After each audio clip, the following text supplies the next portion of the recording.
નમસ્કાર મિત્રો, કેમ છો? મજામાં? મિત્રો વિડીયોની શરૂઆત તો સવારે નથી કરી. સવારે તૈયારથી નીકળતી હતી ત્યારે બહુ જ ઉતાવળ હતી. પહોંચી છું 5 વાગ્યા છે. સંસ્થાનો જ કાર્યક્રમ હતો. કાર્યક્રમ હોય ત્યારે સાડી પહેરીને જાઉં. પહોંચી છું. હવે ઓલા અથાણાના ઓર્ડર અથાણું છે એનાથી ઘણા ઓર્ડર છે, કરવું શું? પણ હવે આપણો ધંધો ન હોય એટલે આપણી પાસે તો બરણીઓની એ વ્યવસ્થા ન હોય. એટલે જો આ દુકાનેથી 2 બરણીઓ લઈ આવી. ઓલો ચોકલેટ હોય ને એની. સાહેબને કીધું કે જોતા આવે, 2 બરણી મળી તો લેતા આવ્યા છે. જોઈએ હવે અને જરાક ધોઈને સુકાવી નાખું. સુકાઈ જાય, પૂરી થઈ જાય બરાબર, તો પછી વળી એમાં પેકિંગ કરવા થાય ને. એટલે જોઉં છું છે તો ચોખ્ખી જ. ધોઈ લૂછી ને સુકાવી નાખું તો ક્લિયર થઈ જાય. ચાલો શરૂઆત કરું છું. કઈ રીતે થશે ખબર નથી. વિડીયો ક્યાં જઈને પૂરો થશે ને ક્યાં જઈને અટકશે. તો હજી કરતી હતી સાહેબ આવે. આજે શનિવાર હતો, યાદ નહોતો આવ્યો એટલે પાછા ગયા છીએ હનુમાનજીના મંદિરે. આ હનુમાનજીનું મંદિર છે અને હનુમાનજી દાદાના દર્શન કરાવી. જો અહીં પ્રસાદી અપાય છે. સિંદુરિયા હનુમાન અહીં ભુજમાં લાભસુખ સોસાયટીમાં છે. એટલે દર વખતે દર શનિવારે જઈએ. આજે અમારા સોસાયટીમાં પણ હનુમાનજી મહારાજનું મંદિર બની રહ્યું છે. એનું આજે પ્રાણ પ્રતિષ્ઠા મહોત્સવ ચાલી રહ્યો છે. અહીંયા થઈ જશે પછી એ પણ ફરક પડશે. તો અહીં હનુમાનજી દાદાના દર્શન કરી. અમારી સોસાયટીમાં પણ સંકટ મોચન હનુમાનજીનું મંદિર બની રહ્યું છે. પહેલાં મેં કટારિયા ગયા હતા એક વખત દર્શન કરવા. પછી એ નક્કી કર્યું કે આપણે કોઈ પણ હનુમાનજીના દર્શન કરવા જશું. કટારિયા સુધી ન પહોંચીએ તો કાંઈ નહીં. પરમાત્મા તો જત્ર તત્ર અને સર્વત્ર બિરાજમાન છે. તો તમે પણ દર્શન કરો. જો અહીં લાભસુખ સોસાયટી અને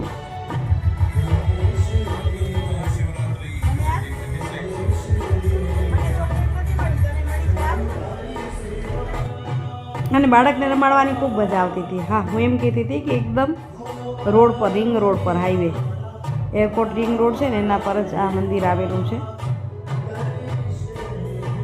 આ અહીં એટલી મસ્ત પ્રસાદ બનાવે છે જેને અમારી ભાષામાં માતર પણ કહી શકાય અને સુખડી પણ કહી શકાય. જે તમે બેઠા હતા ને ભાઈઓ બનાવે છે અને દર શનિવારે કોઈને કોઈ દાતા હોય છે. પણ એનો ટેસ્ટ એટલો અનેરો છે કે એટલી મીઠાશ છે કે ક્યાંય ન મળે એટલી મીઠાશ. બહુ જ સરસ એનો ટેસ્ટ આ આપણા હનુમાનજી મહારાજની કૃપાથી મળી રહ્યો છે આપણે પ્રસાદનો ટેસ્ટ. ઘણી વખત ત્યાં દાતા થવાની ઈચ્છા પણ થાય આપણને. તમને પણ ઈચ્છા હોય તો કહેજો. જો આ બેઠા છે ને ભાઈઓ, એ જુઓ કઈ રીતે આપી રહ્યા છે બધાને. આ રીતે પ્રેમથી પ્રસાદ, બધાને જે કોઈ આવે પ્રસાદ લઈને જ જાય અહીંથી. બાજુમાં જ સીતારામની બાપાની મઢુલી છે. સાહેબનો ફોન આવ્યો અને હવે નીકળીએ. મિત્રો, ગઈકાલના વિડીયોને જ આજે હું કન્ટિન્યુ કરું. નિયમમાં તો એવું હોય કે રોજનો બ્લોગ રોજ આપે, પણ આપણું તો બ્લોગ નિયમ મુજબ હાલે નહીં. બ્લોગ બને ખરો, બરાબર ને? તો કાલે હનુમાનજીના મંદિરે જઈ આવ્યા, દર્શન કરી આવ્યા અને પછી મજા ના આવી એટલે સૂઈ ગઈ. એટલી થાકી હતી કાલના કાર્યક્રમમાં અને સતત માથામાં દુખાવો અને ધ્યાન રાખતો હતો.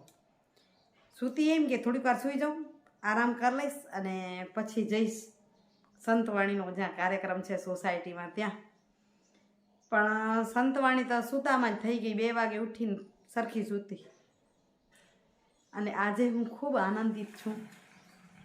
ખુશીના સમાચાર પણ છે.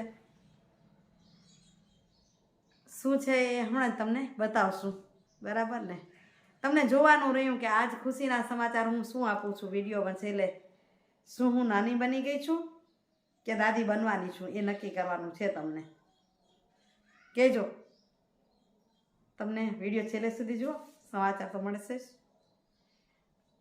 અત્યારે કચરા પોતા કરી લઉં હમણાં જ, કારણ કે 9:30 પોણા 10 થયા છે. મહાશિવરાત્રિ છે, મહાદેવજીના દર્શન કરી આવી, તો એના દર્શન પણ તમને થોડા કરાવશું. પણ આગળ વિડીયો જોતા રહ્યો. શું છે આજના સારા સમાચાર તમારી સામે. યાદ થઈ રાહ જોઉં છું કાટ ડોળે અમારા આનંદની, અમારી ખુશીની. તમને જ બતાવું કે આજે શું આનંદ છે, તેની ખુશી છે. મંદિરે કાર્યક્રમ છે, ત્યાં જવું જ છે, પણ આ ખુશીને પણ તમારી સાથે રાહ જોઉં છું ક્યારે આવે. શું કહું, એની માટે કોઈ શબ્દો તો હોય નહીં મારી પાસે. થોડીક વાર બેસો, ત્યાં સુધી કદાચ હમણાં જ આવી જશે.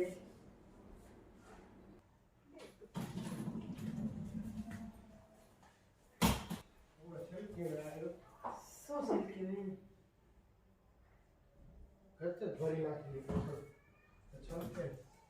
અચ્છા, એ જોવાની આવી ભીનું કર્યું. કેમ છો?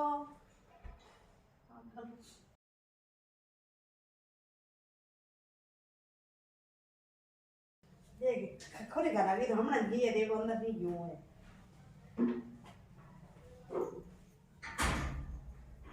મને કઈ શું થયું? બાવો થઈ રહ્યો હતો મહાદેવજીનો. શ્રાવણ મહિના દાંત નાખ્યા. કેદી વાળ કેદી કપાય દાંતી પાછી ખેતી ફળદ્રુપે ના થોડાક એટલે લગભગ જાય 2 મહિના જોતા ખરો. ઓટી કરીએ તમે હમણાં કરાવી દીધો મોટી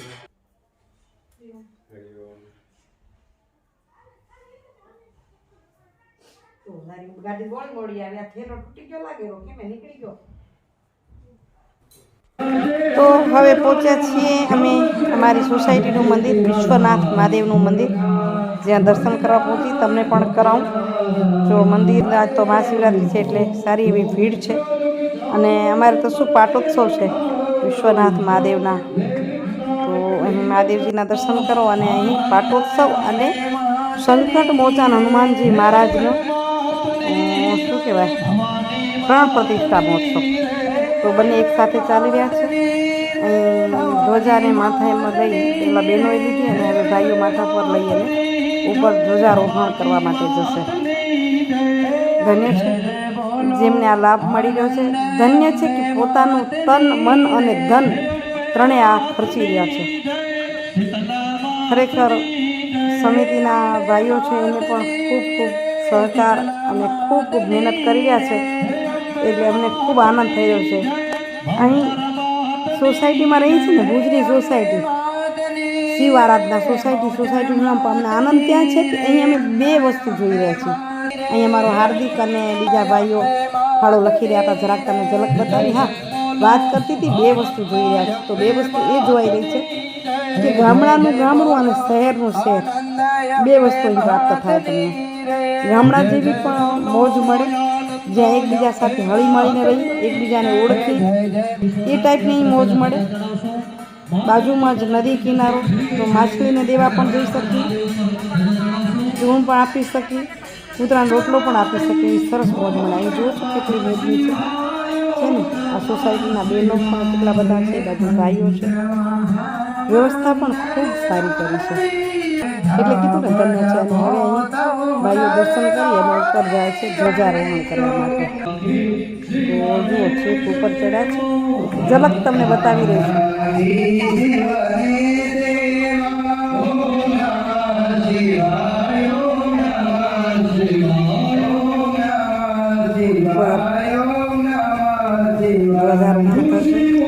અમે આ પાટોત્સવ કહીએ ને, તો અમે તો અમારી સાદી ભાષામાં એમ જ કહેતા ભગવાનના મંદિર ધજા બદલેરી. તો આ ધજા બદલેરી ઉપર છે. મહારાજ ચડ્યા છે, પૂજારી મહારાજ અને આ બધા ભાઈઓ.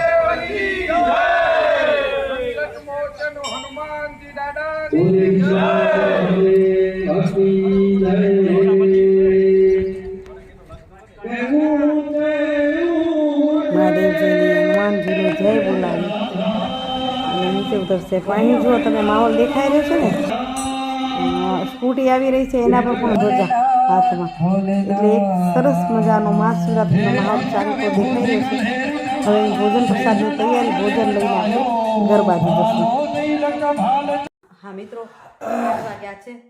છોકરા આવ્યા પછી મંદિરે ગયા, મંદિરનો વિડીયો તમને આગળ આપ્યો, અને આવીને પછી સતત રેહાણ કરી મેળાઓ કર્યો પણ વિડીયો ન ઉતર્યો. પછી વળી થોડાક મહેમાન આવી ગયા, જૂના દોસ્તારના આવ્યા, લુડવાના, જે અમારા દરજી છે હિંમતભાઈ, એને આખું પરિવાર આવ્યું. પછી છોકરા નીકળી ગયા મંગવાણા જવા માટે. કાલે મોનન ફઈની દીકરીની સગાઈ છે, દીકરી અને દીકરા બંનેની, તો એટલે જ આવ્યા અને એ નીકળી ગયા. હવે આજે આપણું આ રહસ્ય તો અહીંયા બંધ છે. સુવિચાર લઈ લઈ. આજના સુવિચારની વાત કહું તો એવી છે કે જીવનમાં જ્યારે જેમ ઉંમર વધે ને તેમ ઘણું બધું શીખવું પડે, અને શીખતા શીખતા એક વસ્તુ જરૂર શીખાય કે જતું કરશો તો સૌને ગમશો, જતું કરશો તો તમે સૌને ગમશો, પણ શબ્દ સાચા અને જો કડક બોલશો ને તો વગોવાઈ જશો. એટલે જીવનમાં જતું કરવાની ભાવના શીખી લેવાની. અમારા જેવડા થાય કદાચ મોડા શીખ્યા હોય તો કોઈ જુવાન વર્ગ જોતા હોય એને કહું છું તમે જલ્દી જતું કરતે શીખી જજો, બરાબર ને. અને દર વખતે જતું કરવું એને હું એક બીજી રીતે પણ જોઈ શકું કે જતું કરવું એની સાથે એક હૃદયને છે ને તમે વાંસળી જેવું રાખો, કે સુદર્શન ચંદ્ર જેવું રાખવાનું, હંમેશા વાંસળી જેવું નહીં રાખવાનું. કોઈની પ્રત્યે જે આવે એના રાગમાં વાગવાનું જરૂર, પણ ક્યારેક સુદર્શન પણ બનવાનું, નહીં તો લોકો તમને છેતરી જાય અને ખાઈ જાય. એટલે સુદર્શન હાથમાં હોય ને તો ડરે કે એના હાથમાં હથિયાર છે. એટલે વાંસળી જેવું હૃદય રાખવાનું, પણ સુદર્શન હાથે પણ રાખવાનું. જતું કરવાની ભાવના સાથે પોતાની સેફટી પણ એટલી જ રાખવી જરૂરી હોય છે. મિત્રો, આજ તમને કાંઈ દેખાયા નહીં ને ખુશીના સમાચાર, તો અહીં રહસ્ય આપણે રાખીએ છીએ અકબંધ. કાલે કદાચ એ રહસ્યને ખોલીએ આપણે. હજી તમને રાહ જોવાની છે. શું હું નાની બાઈ બની ગઈ છું કે દાદીના સમાચાર છે? આજે તો અહીં કાંઈ નથી. તો કાલે મળીએ આવા નવા સમાચાર સાથે. ત્યાં સુધી આપ સૌને જય શ્રી કૃષ્ણ, જય જય ગરીબ ગુજરાત, જય ભારત અને જય હિન્દ. Bye bye. જય માતાજી.